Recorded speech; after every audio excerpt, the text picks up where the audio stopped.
Good morning বন্ধুরা, আমার নতুন একটা ভিডিওতে তোমাদের সবাইকে ওয়েলকাম। আজকে তো পয়লা বৈশাখ। প্রথমেই জানাই তোমাদের পয়লা বৈশাখের অনেক অনেক শুভেচ্ছা। বড়দের জানাই প্রণাম, আর ছোটদের আমার অনেক অনেক ভালোবাসা জানিয়ে আজকের ভিডিওটা শুরু করছি। আজকে তো পয়লা বৈশাখ, বছরের প্রথম দিন। তোমরা নিশ্চয়ই খুব আনন্দ করে কাটাচ্ছ।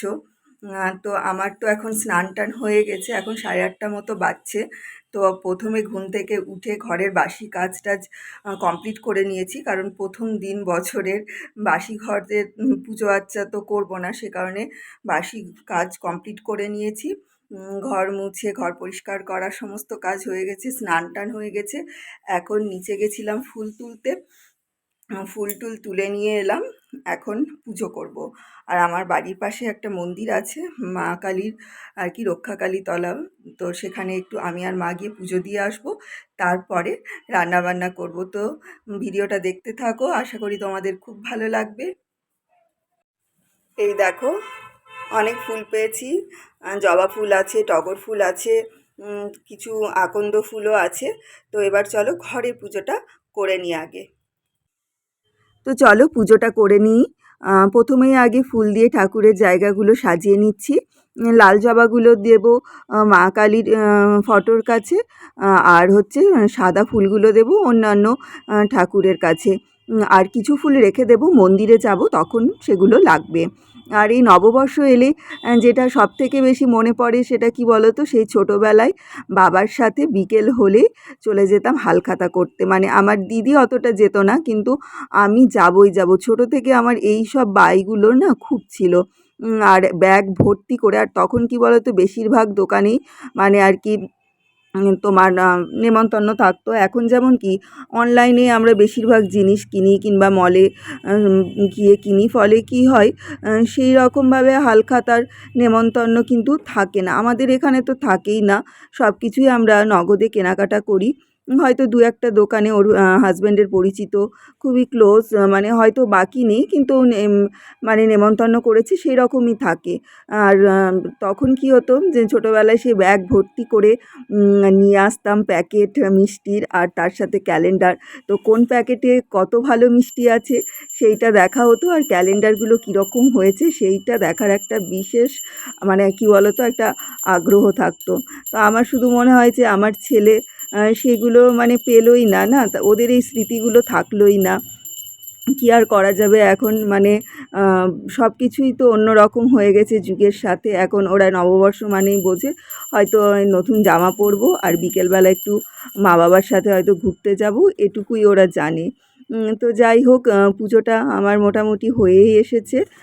এবার মাকে বলেছি তুমি রেডি হয়ে নাও, কারণ কি বলো তো, আজকে অনেক রকম কিছু রান্নাবান্না করার প্ল্যান আছে, যেহেতু বছরের প্রথম দিন, বিশেষ দিন, আর বাড়িতে গেস্টও আসবে।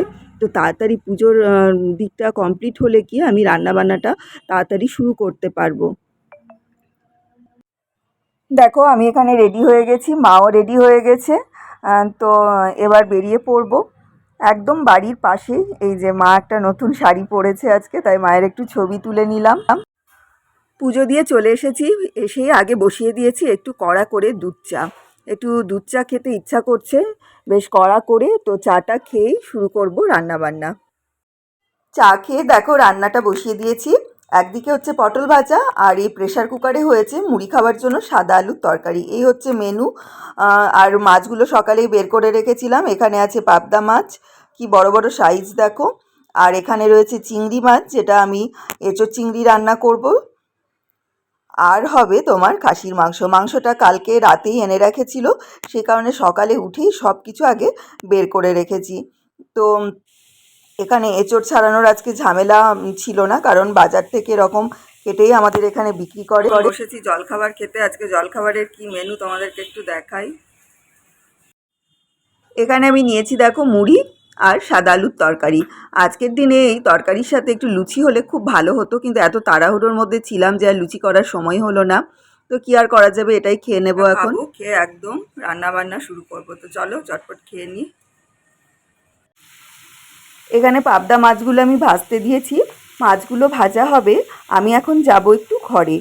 কেন বলো তো, কারণ ঘরের বিছানার চাদরগুলো একটু চেঞ্জ করব। প্রথমত আজকে ধরো পয়লা বৈশাখ, তার সাথে বাড়িতে লোকজন আসবে, সেই কারণে ভাবলাম বেডশিটগুলো একটু চেঞ্জ করে একটু ভালো বেডশিট পেতে দিই। তো এই বেডশিটটা আমার ভীষণ পছন্দের, হোয়াইটের ওপর। কিন্তু কী বলো তো, হোয়াইট দেখতে তো খুবই ভালো লাগে, কিন্তু ওই যে আমার ছেলে পড়তে বসলে এই খাটের ওপরে পেন দিয়ে এই যে কোনো বিছানার চাদরের ওপরেই না এটা ওটা লিখবে, আঁকবে। এই চাদরগুলো দেখতে একদম বাজে হয়ে যায়।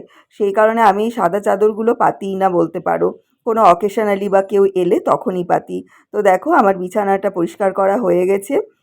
তো এই কাজটাই বাকি ছিল, সেটা হয়ে গেল। এবার লোকজন বা যারা গেস্ট আসবে তারা এলেও কোনো অসুবিধা নেই, অন্তত বিছানাটা পরিষ্কার থাকবে।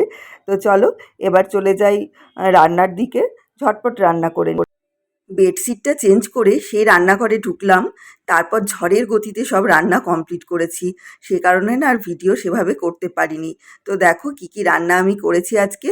এখানে রয়েছে পটল ভাজা, নোটের শাক ভাজা, আর এখানে রয়েছে তোমার মুসুরির ডাল, আর রয়েছে তোমার পাবদা মাছের ঝাল সর্ষে দিয়ে, আর এঁচোড় আলু চিংড়ির তরকারি। সব রান্নাই হয়ে গেছে, ভাত হয়ে গেছে, খালি মাটনটা কষছি। মাটনটা আর একটু কষানো হয়ে গেলেই আর কি ওটা প্রেশারে দেবো, তাহলেই হয়ে যাবে। তো এখন ওই 1:30 মতো বাজছে, এই যে মাটনটা কষানো চলছে। এবার আরেকটু কষে এটা তোমার দিয়ে দেব তোমার প্রেশারে। তো সব মাটনটা না রাঁধিনি, অর্ধেকটা রেঁধেছি, আর অর্ধেকটা রাত্রে আরেকটা অন্য আইটেম করার ইচ্ছে আছে। আসলে মাটন আমার ছেলেও অতটা খেতে চায় না, সেই কারণে না অল্প করেই করেছি। মাংসটা প্রেশারে দিয়ে এই ঘরে এসে একটু বসলাম, মানে আজকে উঠেছি ধরো 6:30টার দিকে, আর এখন বাজছে 1:30 পৌনে 2 মতো। তো সত্যি বলছি যে এই এতক্ষণ মানে স্টিল নাও, মানে কাজই করে গেছি, এই সবে একটু বসলাম। তো দেখি 3-4টে সিটি পড়লেই হয়তো মাংসটা হয়ে যাবে। আর ওরা এখনও এসে পৌঁছোয়নি, ওরা এলে চটপট করে তাহলে খাওয়া দাওয়াটা হয়ে যেত। তো আজকে প্রথম দিন বছরের, তোমরা সবাই কিভাবে কাটাচ্ছ? নিশ্চয়ই খুব আনন্দ করছো, অনেক রকম রান্নাবান্না হচ্ছে বাড়িতে সবারই, সবাই সবারই মতন করে আর কি আনন্দ করছো। তো আমার তো দিনের অর্ধেকটাই কেটে গেল ঘরের কাজকর্ম রান্নাবান্নায়। তো দেখা যাক সন্ধ্যের পর কিছু করা যায় কি না। আসলে কি বলো তো, সারাদিন কাজকর্ম করার পর না আর তখন সন্ধ্যাবেলা মনে হয় না যে কোথাও যাই। ছেলে তখন রাগারাগি করে, মা কোথাও গেলে না বা কিছু। তো দেখি যদি সব কিছু ঠিক থাকে, শরীর ঠিক থাকে, তাহলে হয়তো ওকে নিয়ে একটু বেরোবো। চলো দেখি, আবার ওটা 4টে সিটি পড়ে গিয়ে পড়ে গেল, এবার একটু ভাপে রাখবো। কারণ কি বলো তো, ভাপে রাখলে আমি দেখেছি সেদ্ধটা খুবই ভালো হয়। তো ওই দেখো কলিং বেল বাজছে, ওরা মনে হয় এলো। চলো দেখি, আবার পরে তোমাদের সাথে কথা বলছি। এই দেখো আমার মাটন একদম রেডি হয়ে গেছে, এখন গরম মশলা দিয়ে খালি একটু ফোটাচ্ছি, এবার সবাইকে খেতে দিয়ে দেবো। দেখো বন্ধুরা, আজকে নববর্ষের দিনে যা যা রান্না করেছি এখানে সুন্দর করে টেবিলে আমি সাজিয়ে নিয়েছি। এটা দিয়েছি কাকে বলো তো? এটা দিয়েছি হচ্ছে আমার নন্দাইকে খেতে। তো দাদাকে ডাকার আগে ভাবলাম যে একটু ভিডিও করে নিই, তোমাদের সাথে শেয়ার করব বলে। তো দেখো তোমাদেরকে তো কী কী রান্না হয়েছে আগেই দেখিয়ে দিয়েছি। আমার না খুব আনন্দ হয় এভাবে সুন্দর করে সাজিয়ে কাউকে খেতে দিতে। তো চলো আমরা এবার খাওয়া দাওয়া করি। তোমরা সবাই খুব আনন্দ করে আজকের দিনটা কাটাও। আর আমার ভিডিওটা যদি তোমাদের একটুও ভালো লেগে থাকে তাহলে অবশ্যই আমার চ্যানেলটাকে লাইক করো, শেয়ার করো, সাবস্ক্রাইব করো। আবার চলে আসবো নতুন একটা ভিডিওর সাথে। তোমরা সবাই খুব ভালো থেকো, সুস্থ থেকো, আর আজকের দিনটা খুব আনন্দ করে পরিবারের সাথে কাটাও। টাটা।